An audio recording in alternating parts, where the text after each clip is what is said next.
Good morning. My name is Cathy McCoubry, and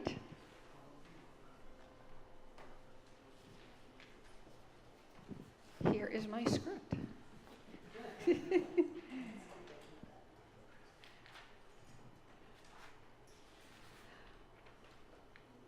I want to give a special welcome to my friends who are joining us, who traveled with me in Transylvania this summer. I'm really honored by your presence. It's wonderful to have you.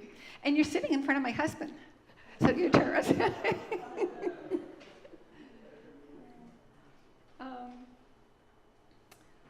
Welcome to our multi-platform worship service. Your mic just turned off. Mike, is my mic on? Oh, okay. Can you hear me okay? Yes. Okay. Our minister, Reverend McKinley Sims, is on vacation and study leave this month, and he will return on September 2nd. This morning, it's my pleasure to co-lead our service with fellow worship associate Janet Mason. And we are grateful, as always, to Mike Foy for running our audiovisual tech. Janet and I are especially delighted to introduce our new interim music director, Jake Kira.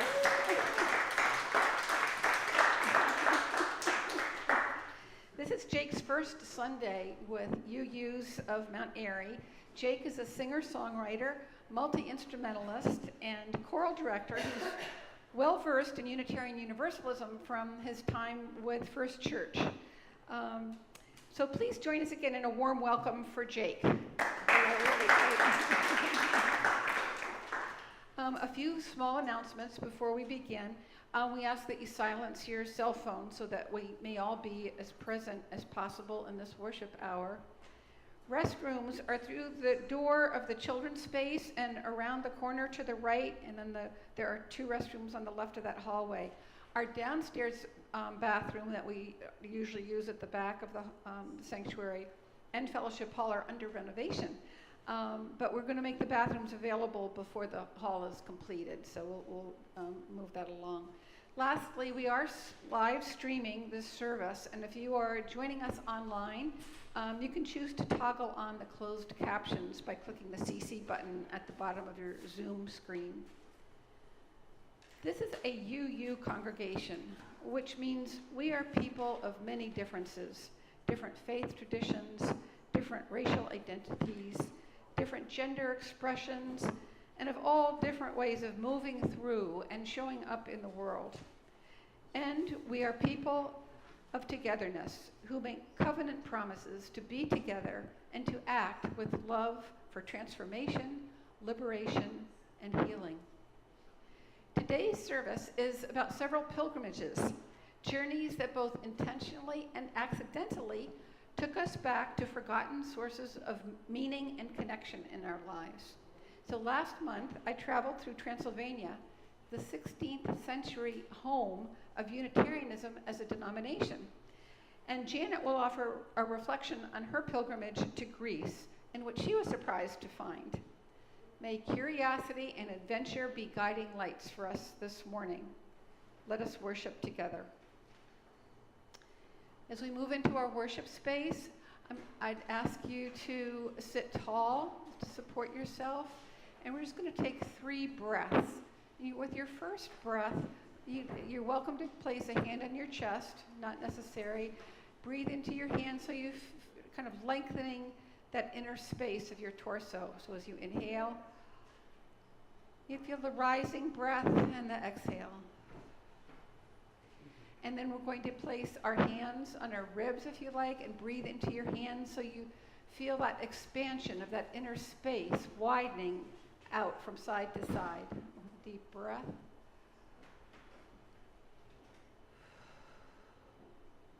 And that third dimension toward the front of your abdomen and the small of your back, breathing in kind of bulging forward and backward together.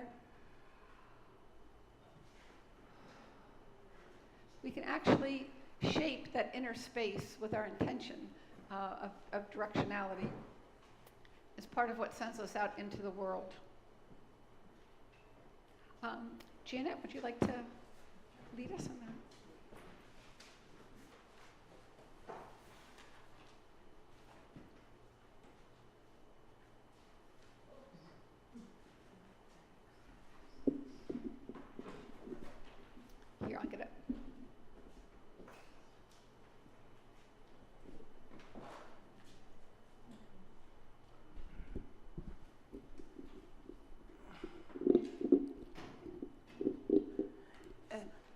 Hi. In UU congregations, we light a chalice to celebrate our coming together in love, to mark the sacred space and time of our community, and invite the Spirit into our lives. We invite you to light a candle wherever you are and read along with us here in the sanctuary. We will read the child's lighting words by Vincent Solomon as Cathy lights our chalice. Faith for the people everywhere, whatever their oppression, all of who make the world more fair. Living their faith's confession, faith of the free, whatever our plight. Thy law, thy liberty, thy light shall be our blessed possession. Our opening hymn, number 287, Faith of the Larger Liberty. We invite you to rise in body or spirit as we sing this hymn. All right, I don't know if we usually do this one. I think it's new for y'all, so let's do our best, all right?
Part of our being a community is learning to share the authentic and vulnerable parts of ourselves with others, to see and be seen, to know and to be known.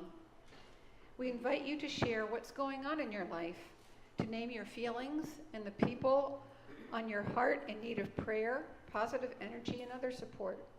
May we help one another hold our joys, our grief, and all those in between and tangled feelings. We build community by celebrating the good in our lives, mourning our troubles, taking risks, and listening deeply. For our online sharing, we invite those of you who are on Zoom to share what you're feeling this week and to lift up the names of those about whom you are thinking in the chat. If you have a pastoral need while Reverend McKinley is away this month, please reach out to a board member or to Desi, our administrative assistant, who will connect you with the minister on call. For folks in our sanctuary, we invite you to come up one at a time by the side aisle to pick up a stone or stones from the basket, infuse or charge it with your joy or sorrow, and place it in the bowl of water, where its energy will ripple out to be held by all of us. If you'd like to share something important on your heart, please speak directly into the microphone, and be mindful that we are broadcasting to the internet, so all are welcome to participate in any of these ways. We will then sit in silent stillness and hold all these joys and sorrows side by side. The sacred space of deep sharing is open.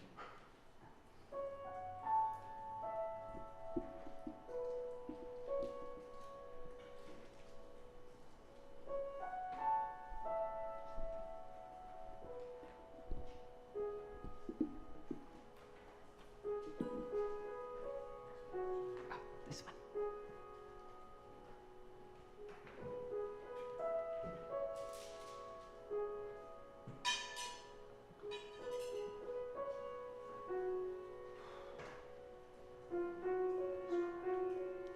What should we do? No, let's use the other one. Okay. Good morning, I'm Annabelle. Harold and I have had some pleasant journeys this summer, but we've already had 4 trips and I realize it might be a bit too much for me. So I'm feeling a little anxious, and we're going to Seattle on Wednesday for a week with our family that is always very pleasant. So wish me some calm energy. Thank you.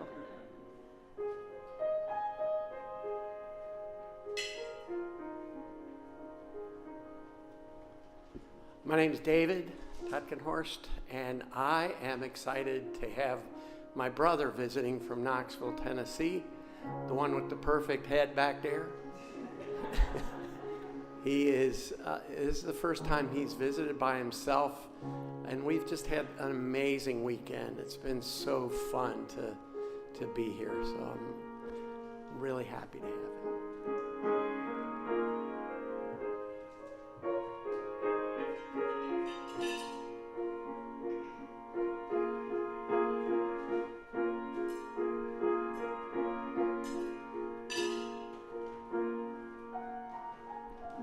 Hi, I'm Bernadette. I have a joy and a sorrow. My joy is that, for those of you on Facebook may know, today was World Clap Day. And so at 10 a.m., there were 2 million people online, and there was a gathering at Times Square, and everybody went 3, 2, 1, clap. So let's do that for it's world unity and to put love in the world. So 3, 2, 1. And my sorrow is that my husband's sister died this week. Her name is Jeannie, and they were estranged for many years. And it's so complicated. And my prayer is for healing in the family, and a new opening for forgiveness.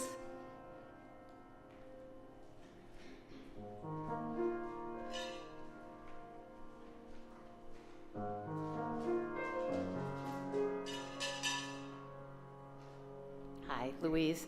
My concern is the state of education in our country. We all share that concern, I know. So what I'm asking for is a blessing for everybody starting the school year from preschool on up through all academic programs.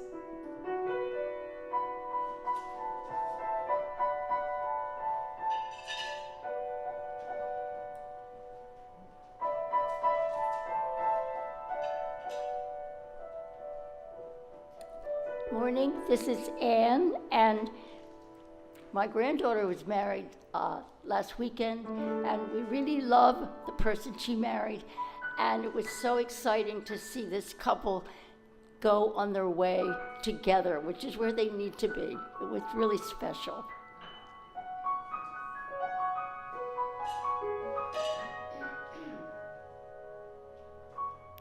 I'm Flo Shore, and I am now a friend of Cathy's. We had a wonderful time on the pilgrimage, and I'm with the Thomas Paine Unitarian Universalist Fellowship. Really wonderful memories.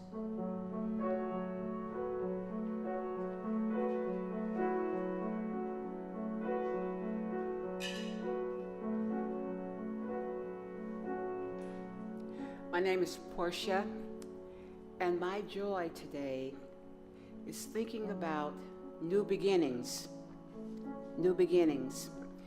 and letting go of past sadness.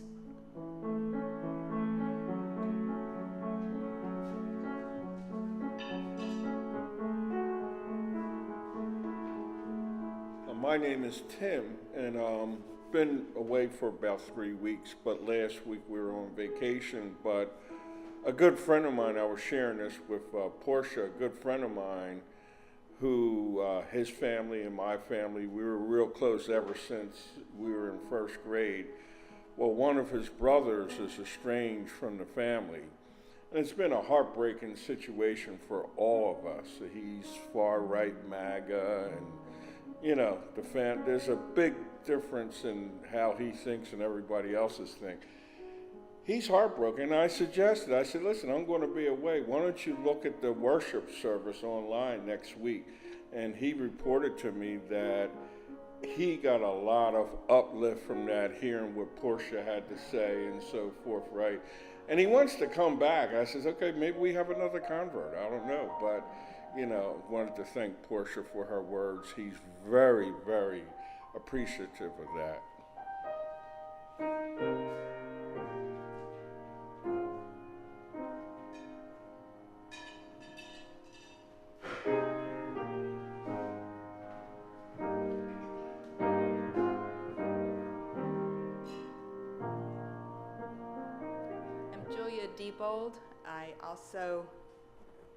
I'm Julia Diebold. I also was on the Transylvanian trip with Cathy and Flo, and we made good connections, and it just was like opening a book and the pages turning. I was very happy to have gone on the trip and very happy to be here to join you today. I'm from First Unitarian Church of Wilmington.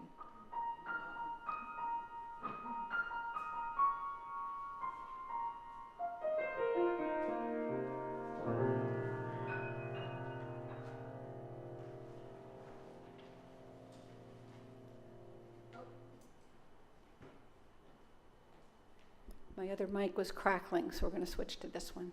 I'm going to put a final stone in the water for all those joys and sorrows that are left unspoken in our hearts.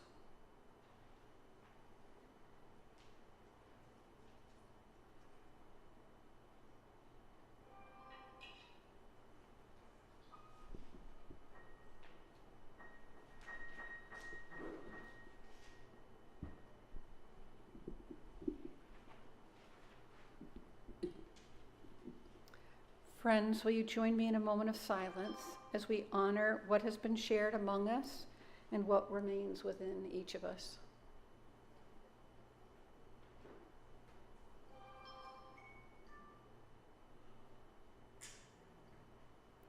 Amen.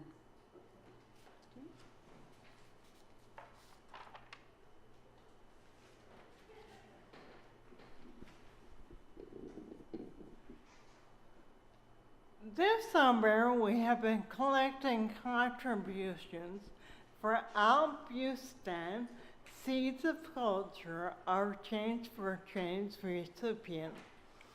And this morning, Ala Zagul is here to give us a glimpse of their wide-ranging program and community impacts. Allah has promised to join us in hell after the service to share additional information, including volunteer opportunities.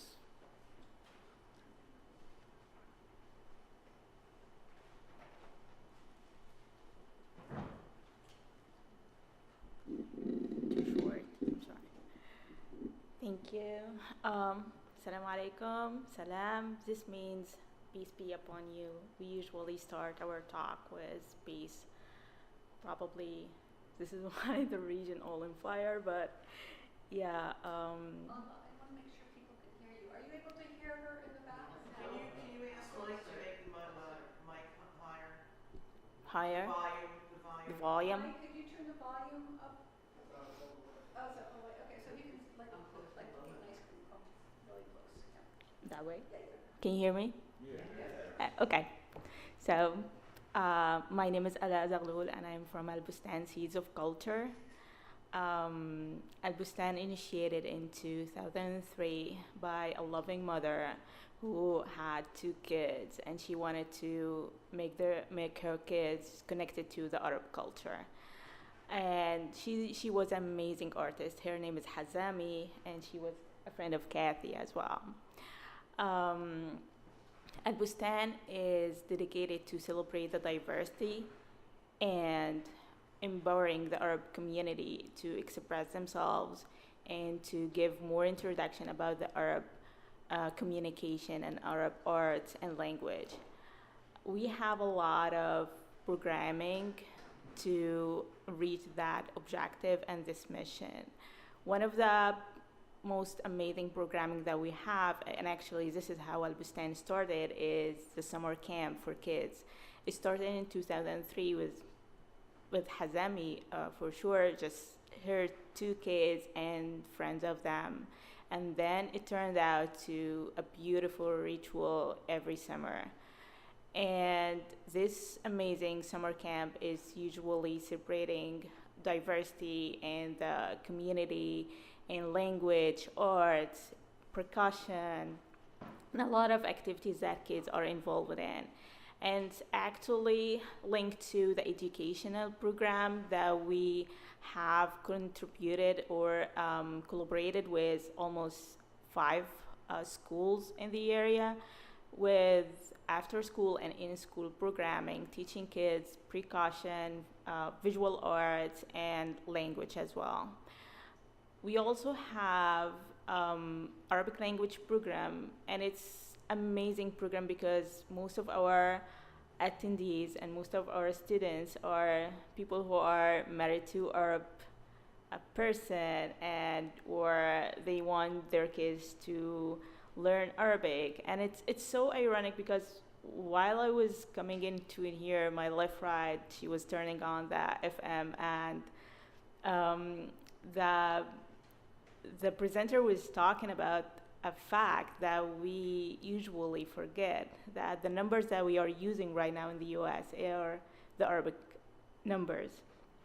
So to celebrate that, actually this is the mission of Al Bustan, to give the introduction of the Arabic community and the Arabic heritage into arts and language.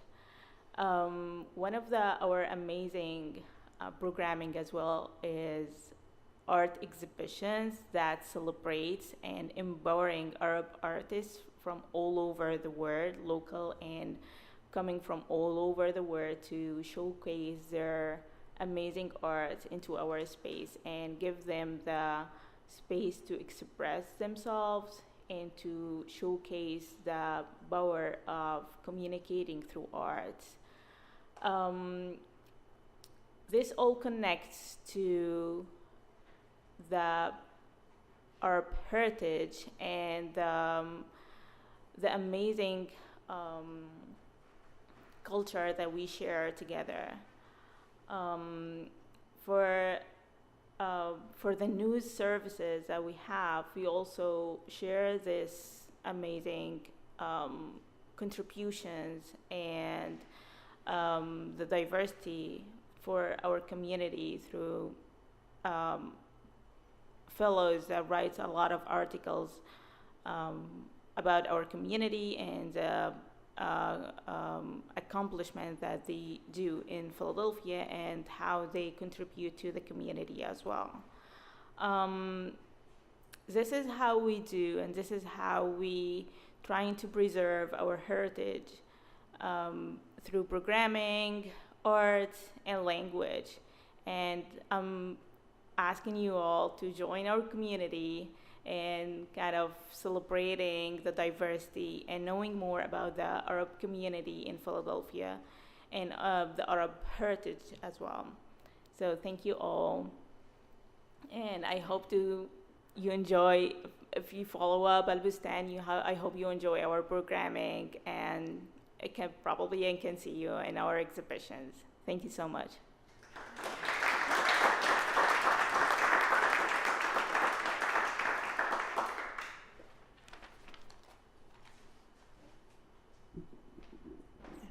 Thank you, Allah. Now is the time when we collect our offering of financial resources for the good of this community. There are many ways to give back to this congregation, and we encourage you to find a way that works for you. Paper money and checks put in plate will be used to fund everyday operations of this congregation. Coins in the plate and money put in an envelope and labeled change for change will go to Al-Bustan. More info is on your screen about how to give online using the Vanco mobile app. Please know that if this is your first time with us, there is no expectation that you offer anything other than completing a contact form or letting us know how you found us and how we can support you. The offering will now be gratefully accepted.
Bella Bartok was from Transylvania.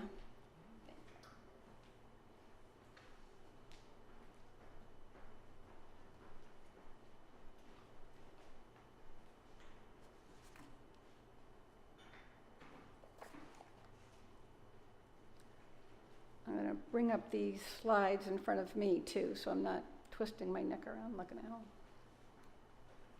Okay.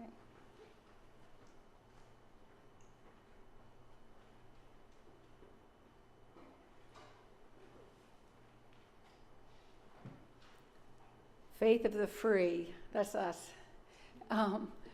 American Unitarian Universalism has a deep taproot into Hungarian Unitarianism, and yet we don't hear about it or really learn about much about it.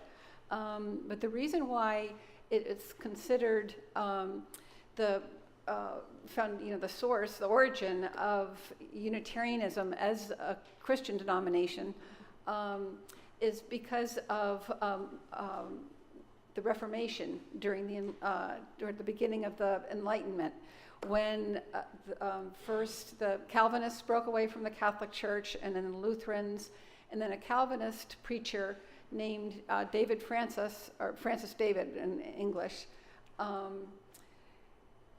preached the unity of God. They believed that the Holy Spirit was actually the power of God, and they did not believe in Jesus as a deity to be worshipped, but as the best of all the prophets. So they recognized him as a man and a great teacher.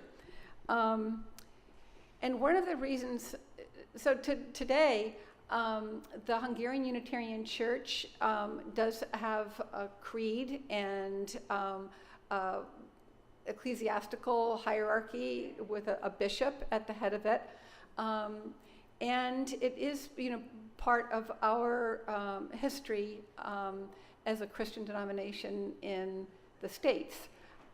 There are some really significant differences now between our UU movement, which is actually an association of congregations that govern ourselves, versus a denomination that follows a creed. But I'd like to give you a little bit of background, because I don't think that we really honor that part of our heritage, and I think it has so much still to offer us. And when I think about how their creed, it was so funny. I was helping Sandy, pack her books in her move to assisted living, and there was the Catechism of the Hungarian Unitarian Church. That was really helpful. But when I look at that, and I look at our new bylaws centering love and holding up the values of justice and equity and transformation and pluralism and interdependence and generosity, they're very close to what Jesus taught. It's in some ways, it's kind of almost kind of a rebranding of a big part of that.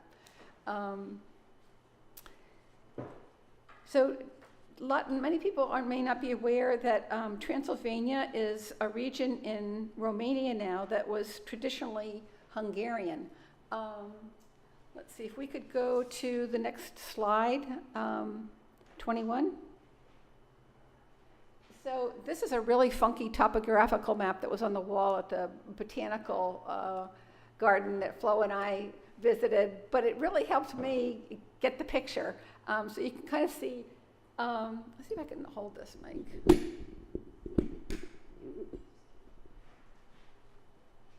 So you can see there's a big swath that mountain ranges, the Carpathian Mountains, and around Romania you can see it has a coast on the Black Sea. To the south is Bulgaria, to the east is Ukraine, northeast is Moldova, Hungary, and Serbia. And that space inside that curve of the mountain range is largely Transylvania. And it was mostly Hungarian. And so there are two languages in Romania, Hungarian and Romania. And so all the place names, all the places have two names. And Kolozsvár is the capital of Transylvania. It's known as Cluj-Napoca in Romanian. So one of the things, there are really beautiful rolling farmland and foothills with all these villages set there. And we visited quite a number of them. But I can't remember any of the names because there's no place in my brain for them to stick. So the story of the edict was that this was a time of kings.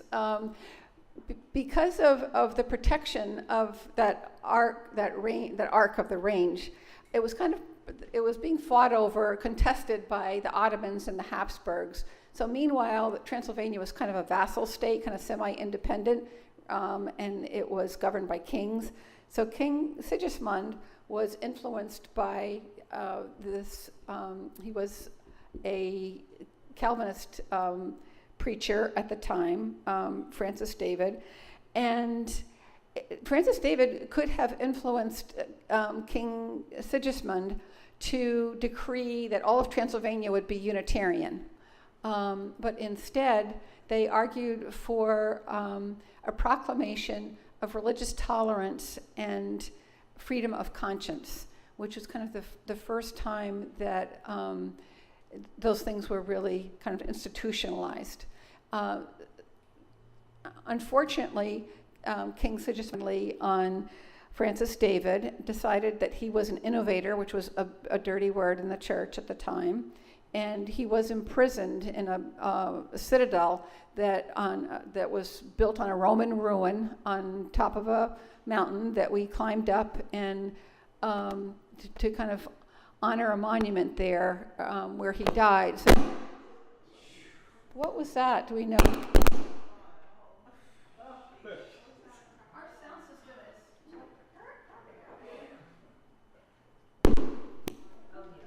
Are we okay? Okay. Sorry, guys. Like, no matter what we do. That's not the voice of God.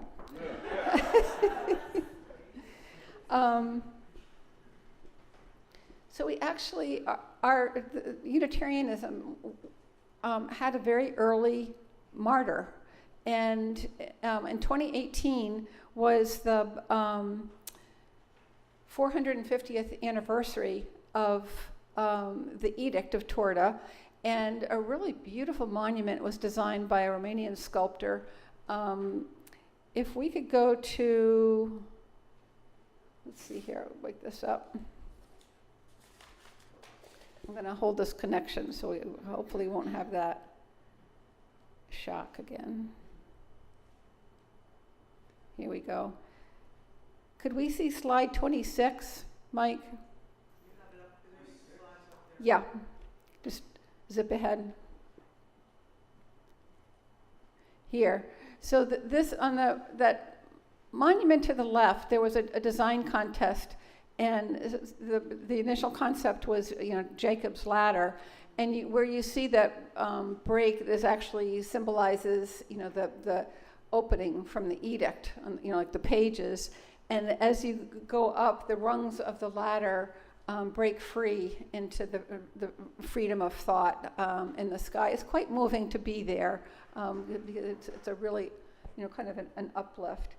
And then back to 25, Mike and we can read the edict. Thank you. So, Our Royal Highness, as he has decreed on matters of religion, together with the Diet, which was like the Legislative Assembly, now confirms again that in every place the preachers shall preach and explain the gospel, each according to his understanding of it. There were no she's. And if the congregation like it, then it shall be considered good. If not, no one shall compel them, for their soul would not be satisfied. But they shall be permitted to keep a preacher whose teaching they approve. Therefore, none of the superintendents or others shall annoy or abuse the preachers on account of their religion, in accordance with the previous resolutions of the Diet, or allow any to be imprisoned or punished by removal from his post on account of his teachings. For faith is the gift of God. This gift comes from hearing the word of God. So it's also important to note that this freedom was given just to preachers, not to congregants. That came later. But this was really giving permission to preachers to preach what was true to them. And the truth-seeking is really one of the things that is at the heart of Unitarian Universalism today, anywhere.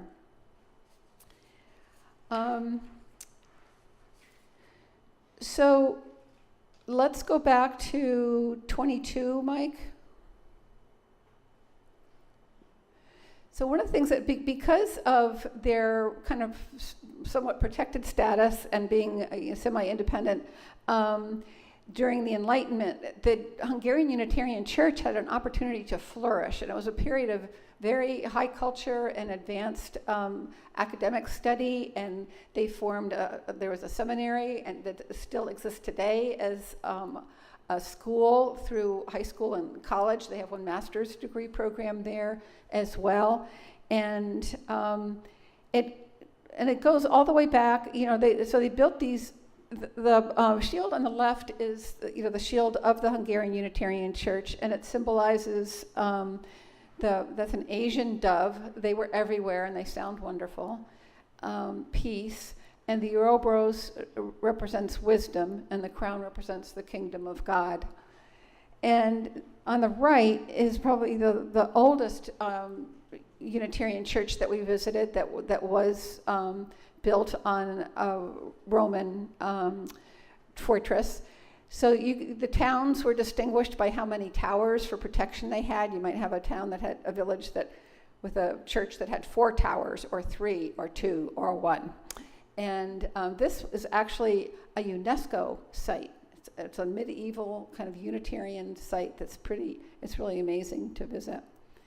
And the next slide, please. I was in seventh heaven because there was this gorgeous embroidery everywhere we went. The church on the left is the first one we went to, and it was full of this type of embroidery. On the right are samples that were installed at the back of a contemporary worship space in Deva, which is where the Citadel was.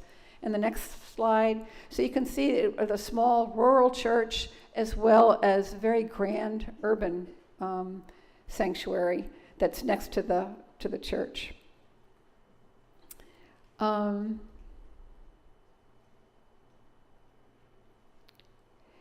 And if we could go to slide 27, Mike.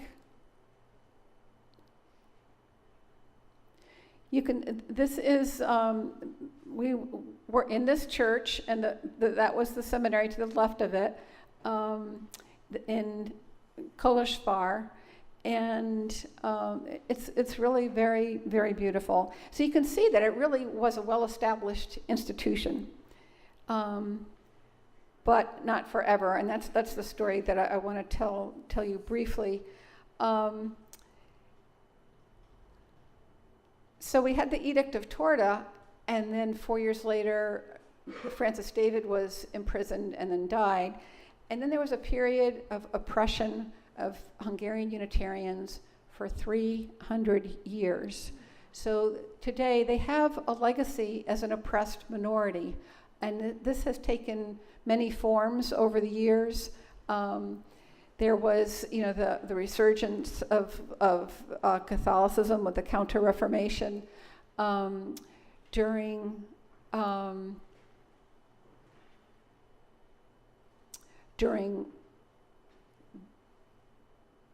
so they were flourishing during the Habsburgs, but then there was also the period during World War II, when they were, Romania was colluding with the Nazis until the Nazis started to lose. Then there was, and then communism came in after World War II, and they kind of consolidated all the Protestant churches and really suppressed them. And then it wasn't until 1989, with the downfall of Ceausescu, that the church began to rebuild. So that's only been, about 40 years, which is not long. And that's the period where there has been a renewed partnership between Unitarian Universalist churches in the States, different congregations and congregations there.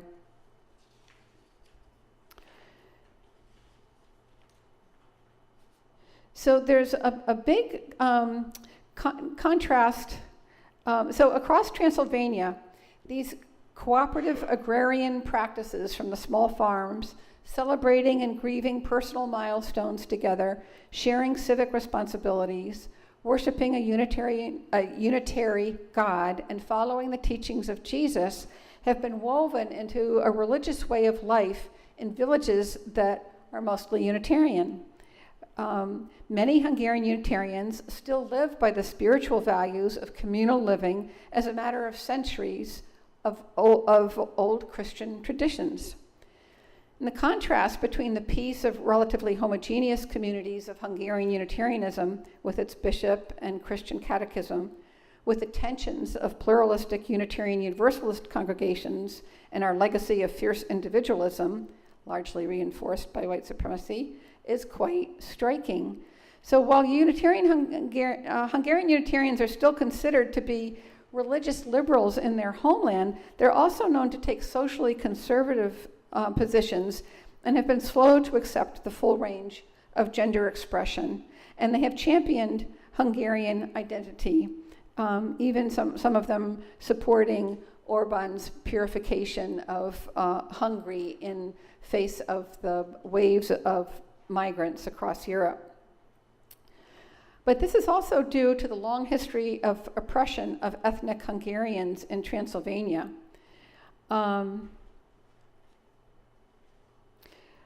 So they experienced waves of oppression over centuries, including serfdom, and their numbers have been reduced by 3/4 of their population at its height.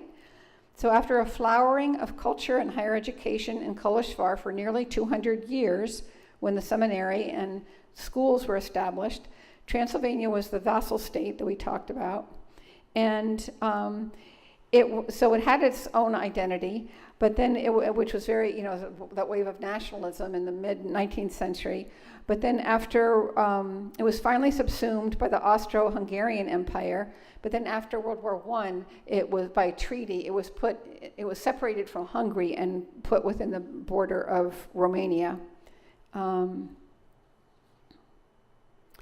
So they have there's a reflex to protect their ethnic Hungarian identity that's based on centuries of competing powers and violence, which kind of involves othering the stranger in defiance of the Christian teaching to love one's enemy.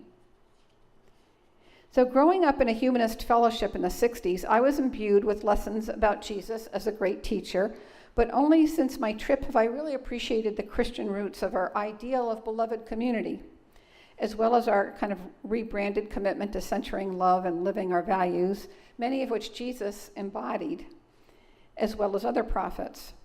But Hungarian Unitarianism refers to itself as pure Christianity because it was tempered by reason, the influence of the Enlightenment. And that concept of purity always makes me tingle. But it was part and parcel of the Enlightenment. There's a considerable overlap between Hungarian Unitarianism and Unitarian Universalism that could be described as Christian values while sharing a disbelief in a Christ figure. On the other hand, there are striking differences between us as an association of comparatively pluralistic congregations with our spiritual diversity and self-governance, and a Christian denomination with relatively homogeneous population that shares the same beliefs and hierarchical structures. So what do we have to learn from each other? Hungarian Unitarians offer examples of living in concert with each other and the earth, sharing the joys and burdens of the seasons in their lives and on their small farms. They're grounded in deeply rooted cultural and religious traditions. These have also been changing in the post-communist era with the European Union investment in the economy and the infrastructure and the historical preservation, including preserving these historic Unitarian churches. UUs can offer lessons from our struggle to challenge white supremacy and widen our circle, our joy in embracing difference and discovering new ways of being human, and from our freedom to relate to each other in the fullness of our being, our history of both preserving and resisting racism.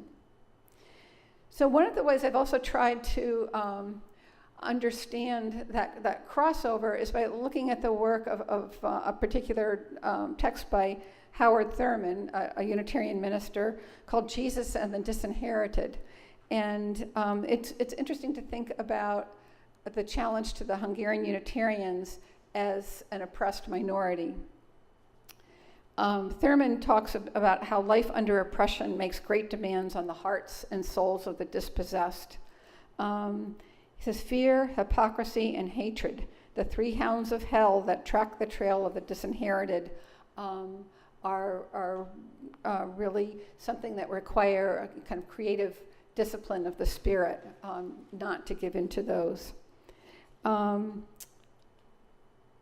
Thurman summarized the essential message of Jesus for the disinherited in these words: you must abandon your fear of each other and fear only God. You must not indulge in any deception or dishonesty, even to save your lives. Love your enemy, that you may be children of your Father who is in heaven. So Reverend Thurman was, of course, closer to was a Christian, and was thinking deeply about what that meant for people who have been oppressed. He wrote that creative disciplines of the spirit can resist crippling calls for vengeance, revitalization of the souls of the oppressed through creative disciplines of the spirit. If one's mind is free and one's spirit unchained, one can work intelligently and courageously for a new day. And summarizing his message, the religion of Jesus makes the love ethic central. Thou shalt love creation with all thy heart and with all thy soul and with all thy might, and thy neighbor as thyself. So, in closing, like my biggest takeaway from this experience was kind of a sharpened hunger to live in a values-based life in community that is attuned to the rhythms of the natural world and engaged in building a new social order of love and justice. And that's happening all around us, even in Philadelphia, even in this sanctuary. This morning, I want to invite you to a taste of attunement through music and simple movements. And Jake and I are going to lead us through Dona Nobis Pacem, sung in rounds with unison gestures. With a little repetition, we can create a collective moment of harmonic voices and unified action, just like that clap. All right, first we're going to sing it in unison. It's number 388 in your gray hymnal.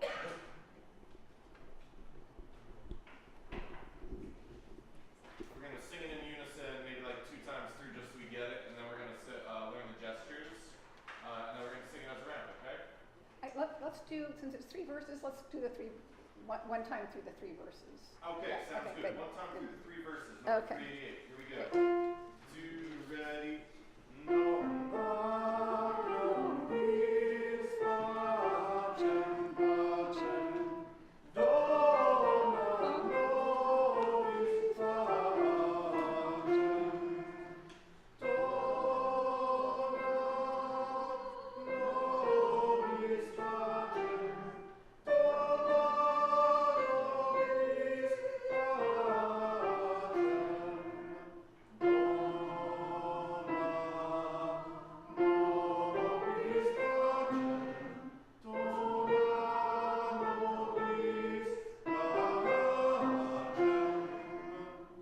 Okay, now we're going to learn the gestures. They're really simple. It's kind of one gesture for each word, and we'll just do the gestures with the words without the music.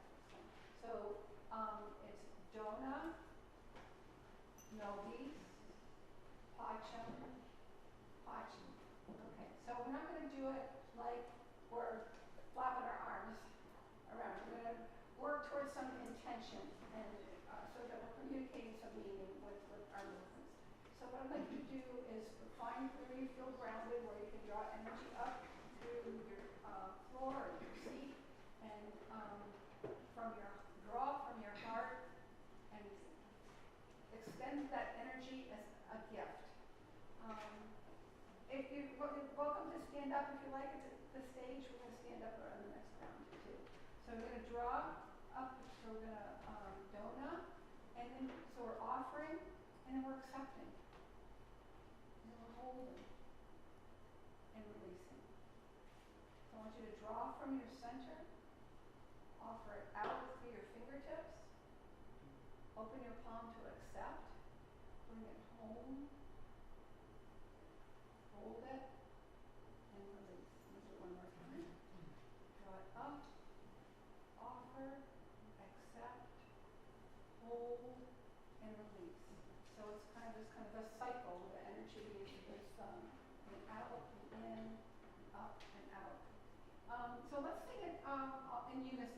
with the gestures, where you are. Yep. Here we go. 1, 2. Dona nobis pacem, pacem.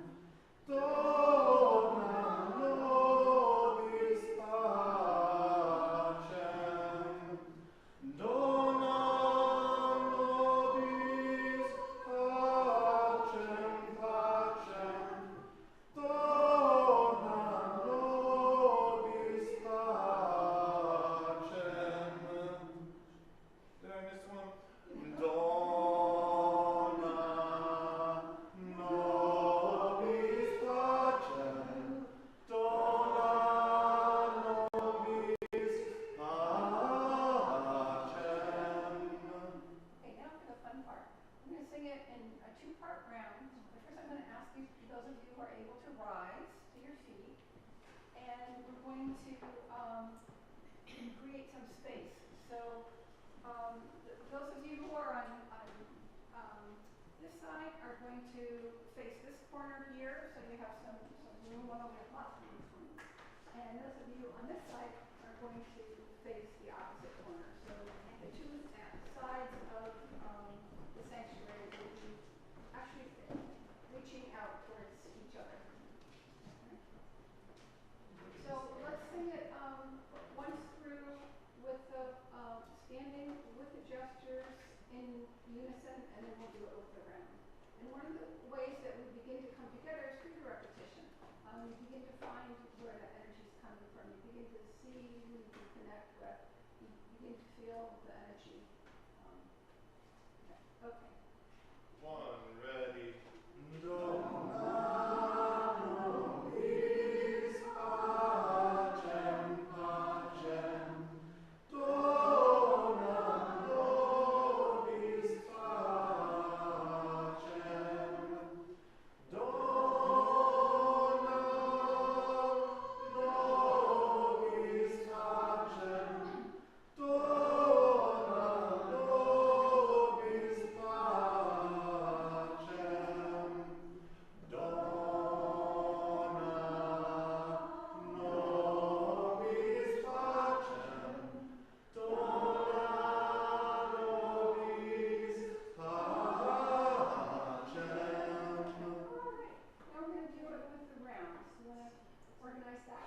Sure. All right. So we're all going to start together, right? And then this side of the congregation is going to sing the first one again, and this side is going to continue on with Cathy. Okay? So this side look at Cathy, this side look at me. But everyone's doing the same gestures. Just this side listen to Cathy, this side listen to me. Right? Or maybe if you're in the front, listen to Cathy, and if you're in the back, listen to me. And that's a little better. Right? I changed my mind. This side up, you're with Cathy. You're singing with Cathy, but we're all doing the gestures together, remember? You're going to be singing with Cathy, and you're behind, you're singing with me. But we're all starting together. Here we go. 1, 2. Dona nobis pacem, pacem. Dona nobis pacem. Dona nobis pacem, pacem. Dona nobis pacem.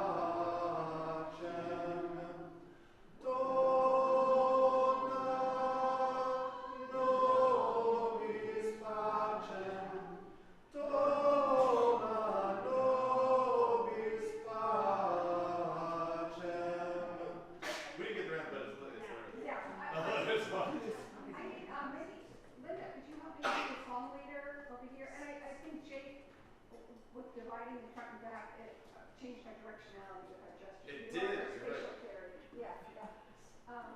So let's do side to side. Yeah, side to side. So this side is looking this way, so they're going to look at you, and Okay. this side is looking this way, this diagonal, right? All right. So this side is going to be looking in this corner, and this side is looking in that corner. Cool.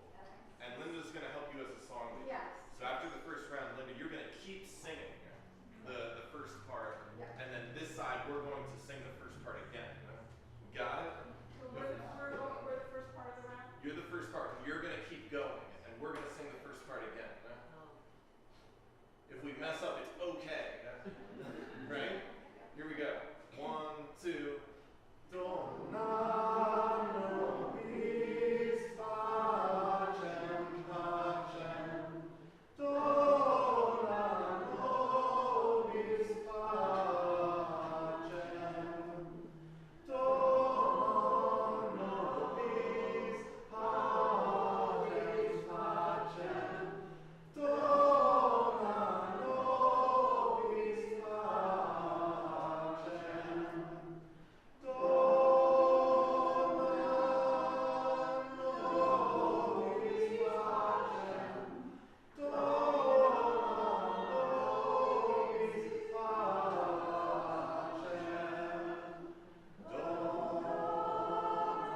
One side starts and the other side starts. We can do it like that.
Thank you, Cathy. That was amazing, and thank all of you. It felt like just a workout. So my alternative name for this is The Gospel According to Sappho. When I first heard that Cathy was planning a service around her pilgrimage to Transylvania, I became excited to hear the stories and to see the photographs. Cathy's pilgrimage and what it means to us is quite interesting. On further reflection, I realized that my excitement is based on my own experience of taking a pilgrimage to Greece when I was 40, now 27 years ago. At the time, I thought I was taking a pilgrimage to lesbian poet's homeland in the seaside town of Skalo-Avresu, a coastal town on the western coast of the Greek island Lesbos. Sappho, who lived there in the 7th century BCE, lived roughly 2 generations after the poet Homer. Sappho, the classical Greek poet, happened to be lesbian and also an actual lesbian from the island of Lesbos. The English B is pronounced as a V in Greek. Was very important to me as a younger lesbian. I would not have considered at the time that in this pilgrimage I was searching for a spiritual home, since in those days I avoided all things religious. However, in my younger days, when I wrote poetry, I viewed poetry as religion, and Sappho as a time priestess. I had a saying in those days: they had intolerance for everything and everyone who had intolerance for me. This doesn't reflect my sentiment now. As Buddhists, I send good energy to all sentient beings, including those who need to wake up. I now define myself as intersectional, which means like all of you. I am more than one thing.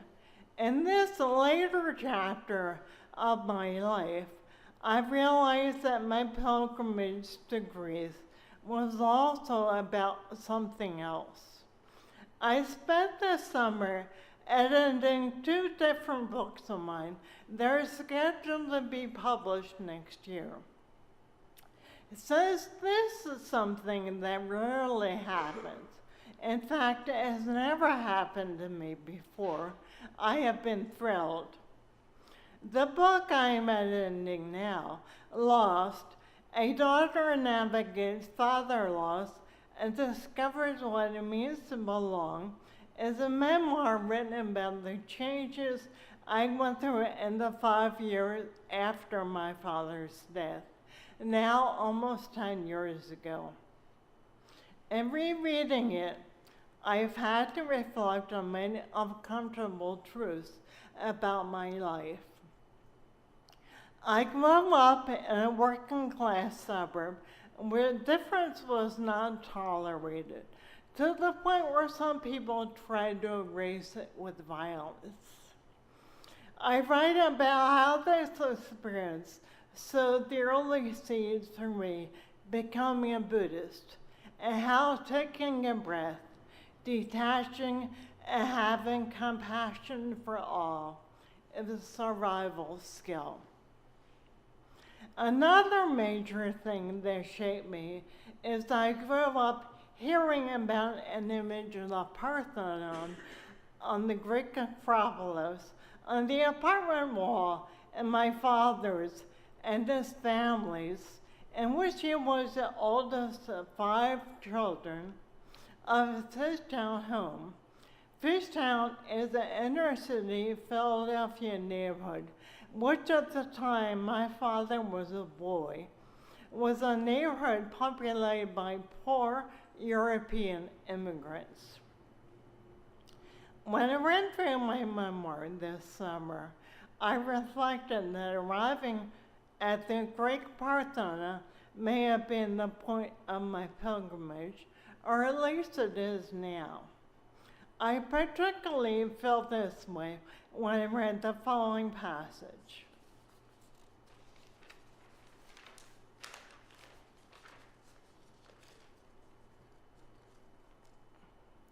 When I look back on my trip to Greece, I remember sitting in front of the Parthenon and posing for my own camera in some other tourist's hands. The photo was lost long ago, but I can still see it in my memory. I was wearing a white cotton shirt and sunglasses. The look on my face was determined rather than happy. I wasn't thinking of it consciously, but the memory of the image of the Parthenon on my father's boyhood wall must have been in my body. I still feel the sentiment in my bones that sitting in front of the Parthenon provoked in me. I had arrived. The fact of me considering myself intersectional is related to me being here. As part of my identity, I am Unitarian Universalist. This means I try to understand and embrace all religions and infuse them with my own Buddhist breath. Diversity, including religious diversity, is a necessity for me. I wouldn't be here without it. My memoir, Lost, starts with a quote from the late poet Audre Lorde. We were never meant to survive. My story is one of survival. In my mind, the importance is not so much on what I survived as on the lessons I learned. Self-knowledge is a form of survival also. Maybe your story is about survival too. Perhaps this is true for all of us. We are all here because we survived. In my mind, a pilgrimage is about survival. In my mind, it doesn't always have to do with travel. It's an experience that you live through and that changes you. May all beings be free. Namaste.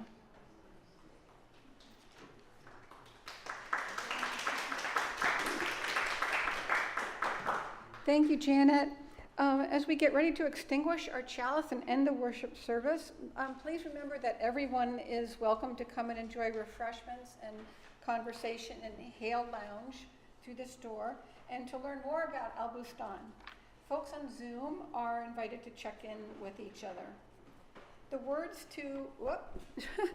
words to extinguish our chalice are by Reverend E.S. Jones. There we go. We extinguish this flame, but not the light of truth, the warmth of community, or the fire of commitment. These we carry in our hearts until we are together again. Our closing hymn is number 352, which is from Transylvania, Find a Stillness.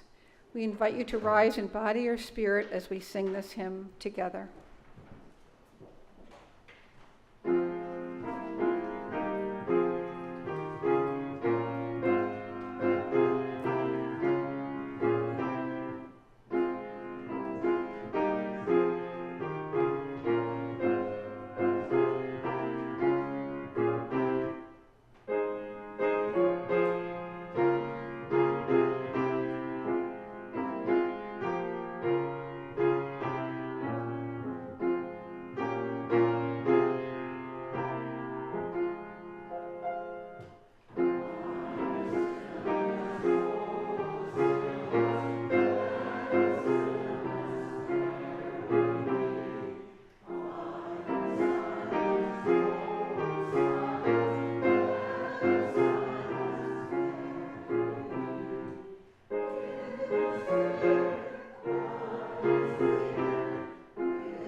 Thank you for joining us on our truth-seeking adventures in the vast realm of Unitarian Universalism.